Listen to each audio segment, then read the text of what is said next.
I want you to imagine sitting completely alone in the dark.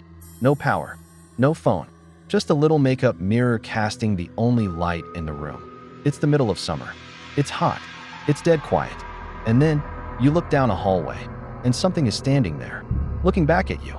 I didn't imagine it. I know that because the dog saw it too. And what happened next? I still don't have words for.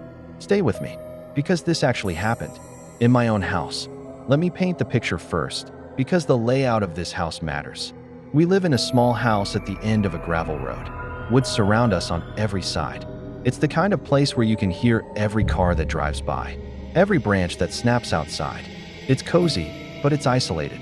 It's me, my mom, and my two older brothers.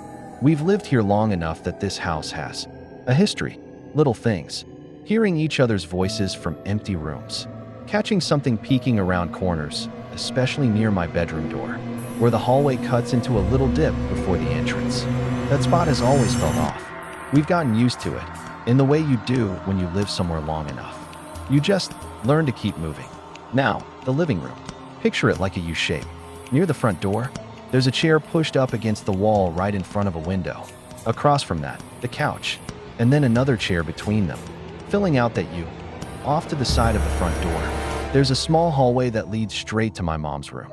That hallway is going to matter a lot in a few minutes. It was mid-June to July, one of those nights where the heat just doesn't let up, even after the sun goes down. And that night, something knocked out the power for the whole area. A telephone pole, someone said. Could have been something else. All I know is, everything went dark. No power means no AC. And in a house that small, surrounded by summer, that is miserable.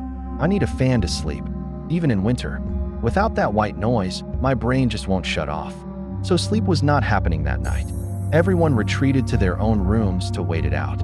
I ended up in the living room, sitting in that chair by the window, sideways, back against the armrest, because that's just how I sit. I had my little makeup mirror, the kind with the LED ring around it, propped up as a light source. I didn't want to drain my phone battery, couldn't charge it, so I just sat there, in the quiet, waiting. At some point, I looked toward that small hallway leading to my mom's room, and something was standing in it.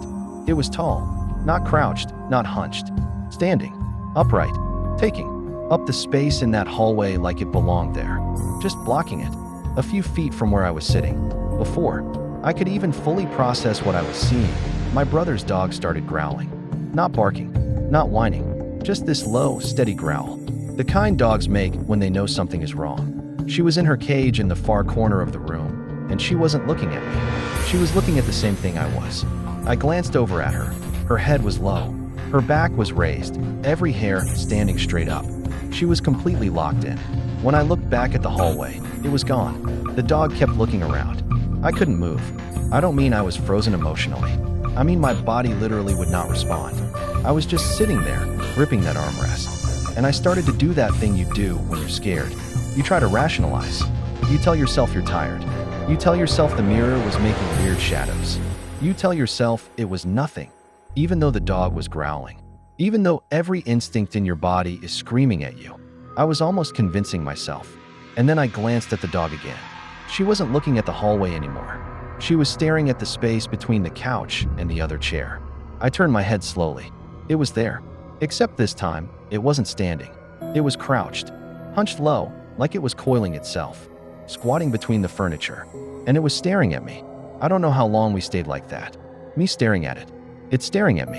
The dog completely locked on it, that growl getting tighter in her throat. And then it moved. It lunged at me. And the only thing my body finally did was throw my hands over my face and turn into the back of the chair. I just pressed myself into it and waited. For what? I don't know. The dog exploded. She wasn't growling anymore. She was full-on barking, throwing herself against the cage door like she was trying to tear through it. I don't know how long I stayed like that, face buried, back turned. At some point, I heard my mom's voice calling from her room. Then my brother's door opened. Footsteps in the hallway. He came into the living room and saw me. Asked what the dog was barking at. I told him what I saw. He didn't argue with me. He grabbed his 3DS, sat down in the living room, and stayed with me. Neither of us slept. The power came back on in the middle of the night. I still couldn't sleep. When my oldest brother finally came home, the one whose dog it was, my mom told him what happened. He walked straight over to her cage and gave her a treat. My mom said something I haven't forgotten. She said, "There's no telling what could have happened if she hadn't scared it off." I didn't want to think about that then. Honestly, I still don't. What I do know is this. I've always been drawn to the paranormal. Always loved it. Ghost stories, investigations, haunted places. I find it fascinating. But there is a big difference between loving the idea of something and coming face to face with it. When it's real, when it's in your living room, and it's looking at you, it doesn't feel thrilling. It doesn't feel exciting. It just feels wrong. Like something has crossed a line it wasn't supposed to cross.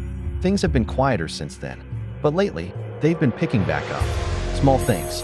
The kind of things you notice but don't want to say out loud. I don't know what's coming next, but I'll be here when it does. If you made it this far, thank you. Genuinely. I told you I'm not great at storytelling, but something about sharing this felt important. Whether you believe in what I saw or not, I'd love to know your thoughts in the comments. Have you ever had an experience like this? Something you couldn't explain, no matter how hard you tried? Drop it below. I read everything. If this video hit you, subscribe, because there's more where this came from. More stories from me, more from others who've sent in their own experiences. Hit the bell so you don't miss them. And if you want to submit your own story to be featured on this channel, the link is in the description. Stay safe, keep your dog close, and I'll see you in the next one.